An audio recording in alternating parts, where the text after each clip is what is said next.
കഥകൾ പാടുന്നേ, മലയാള ദേശത്തിൻ കഥകൾ പാടുന്നേ.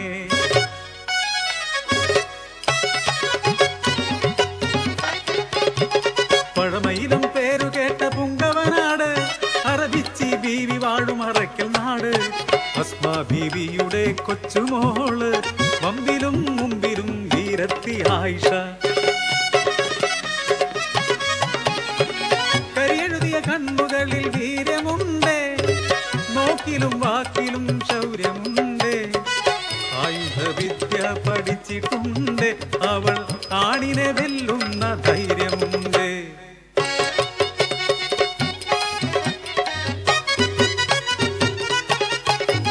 കടലേഴും താണ്ടി വന്ന ചെമ്പൻ മുടിക്കാരൻ, മലയാളക്കരയിൽ വന്ന പറങ്കികള്.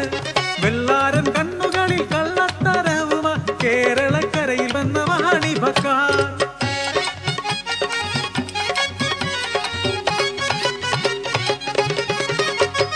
ഒരു ചീറ്റപ്പുരി പോലെ ചീറിയവൾ പറങ്കികൾക്കെതിരായി കരുക്കൾ നീക്കി. കെട്ടൊടുങ്ങാത്തൊരു ശൗര്യം പെണ്ണിന്, കനലിൽ കൊരുത്തൊരു കരളുമുണ്ട്.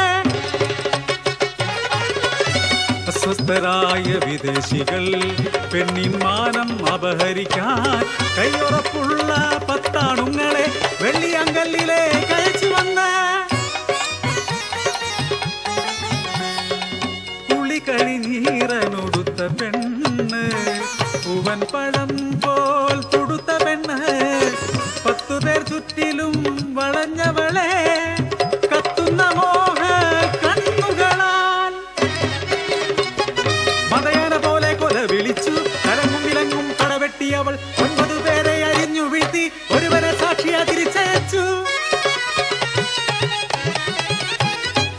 കടമിഴിക്കോണിൽ കവിതയൊളിപ്പിച്ചു, പെണ്ണത്തം കണ്ണാടി കൂട്ടിലൊതുക്കിയ ആയിഷയെ കണ്ട് മോഹിച്ചു പോയി. കരുത്തരിൽ കരുത്തനാ കുഞ്ഞിക്കേളു.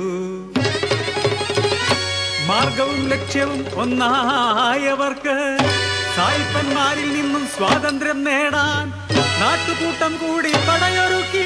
അവർ ആ ഗ്രാമത്തിന്റെ ഉണർവായി.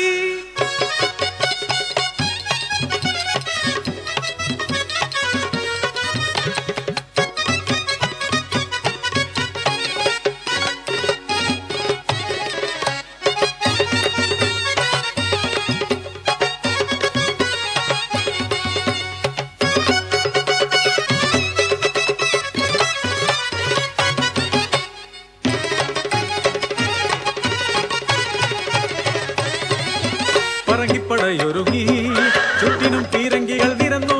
കേളു നയിക്കുന്ന നാട്ടുകൂട്ടം അലർച്ചയോടെ നീങ്ങി. ദുരിദുര പീരങ്കി നിറയൊഴിച്ചു, 1000 ആളുകൾ മരിച്ചു വീണു. ധീരനിൽ ധീരനം കേളു പടവെട്ടി കോട്ടയിലെത്തി.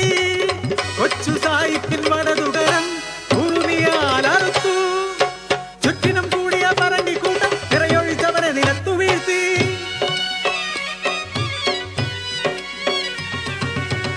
ഇടം കണ്ണു തുടിച്ചു ആ പെണ്ണിൻ അടിവയറാളി കത്തി. മോഹങ്ങൾ തന്നൊരാൾ മരിച്ചുപോയി, ജനിച്ച മണ്ണും നശിച്ചുപോയി.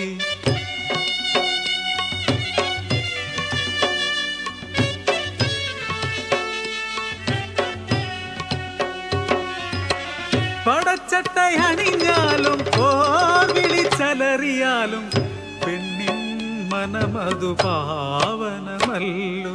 കരയാനും ചിരിക്കാനും പരിഭവം പറയാനും കൊതിക്കും മനമല്ലോ പെണ്ണിൻ മനം. ധീരയമെങ്കിലും വീരത്തിയെങ്കിലും പെൺമനം എന്നും തുടിക്കയില്ലേ. നാഥന്റെ മാറിൽ മയങ്ങാനായി, നാഥന്റെ മാറിൽ മയങ്ങാനായി.